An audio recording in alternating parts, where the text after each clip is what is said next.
morat-marit kemiskinan melanda Indonesia beberapa tahun setelah kemerdekaan. Dalam kekacauan tersebut, muncul seorang preman yang melegenda di sebuah desa pedalaman. Namanya Jajang. Ia bukan preman biasa, melainkan anak dari seorang dukun santet terkenal bernama Suritno. Suritno sang ayah dikenal kejam dan memiliki ilmu santet yang sangat kuat. Kehidupan Jajang yang sulit dan tidak ada yang berani melawannya membuat Jajang menjadi preman yang meresahkan warga desa. Tanpa pekerjaan tetap, setiap hari Jajang hanya menghabiskan waktunya dengan nongkrong di pinggir jalan bersama komplotannya.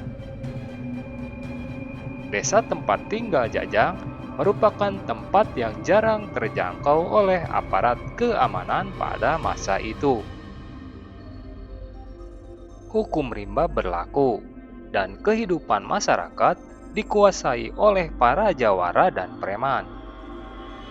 Jajang dengan keberanian dan kekejamannya memanfaatkan kondisi tersebut untuk memalak orang-orang di kampungnya. Waktu berlalu, dan berita kekejaman Jajang mulai menyebar. Polisi pun mendengar kabar tersebut dan memutuskan untuk menyelidiki. Seorang polisi menyamar sebagai pedagang untuk mencari tahu keberadaan Jajang. Saat akhirnya berhasil menemukan tempat persembunyian Jajang, polisi pun merencanakan penyergapan.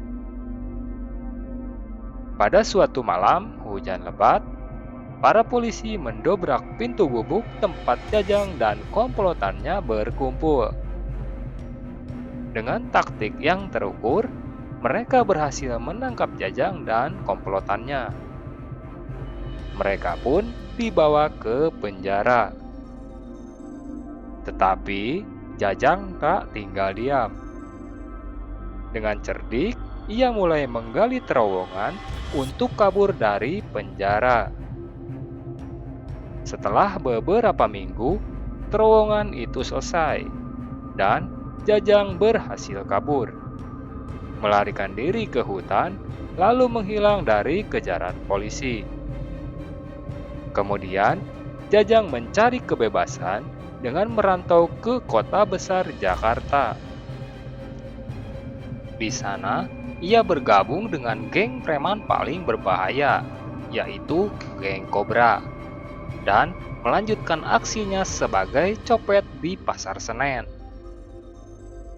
Waktu berlalu, dan Jajang semakin meningkatkan tindakan kriminalnya dari tukang copet menjadi tukang rampok. Ia menjadi spesialis perampok orang-orang kaya di kawasan Senen.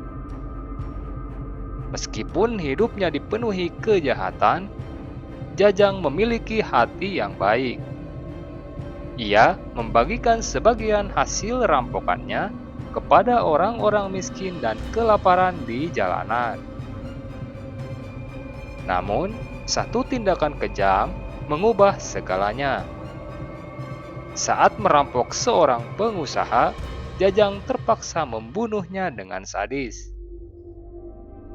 Berita pembunuhan itu menyebar, dan polisi semakin gencar memburu Jajang.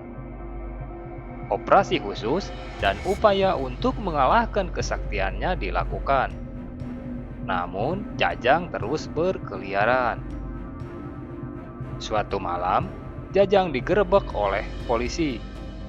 Pertempuran sengit terjadi. Namun, peluru tidak mampu menembus kulitnya. Kesaktiannya membuat polisi semakin frustasi. Sebuah percobaan terakhir pun dilakukan. Mereka menggunakan sebilah pisau untuk melukai Jajang. Meski luka terlihat, namun Jajang dengan cepat pulih. Ini membuktikan bahwa ia telah menguasai ajian rawa rontek yang diwariskan oleh ayahnya. Suatu ketika, apes menimpa Jajang. Jajang lengah dan tertangkap. Kemudian dijatuhi hukuman mati. Jajang dibawa ke sebuah pulau terpencil untuk dieksekusi. Namun, meski ditembak dengan peluru khusus, Jajang tetap bertahan.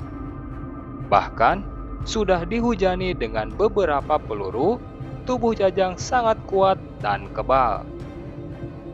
Polisi akhirnya menggantungnya di atas pohon, tetapi tubuhnya tidak dikubur.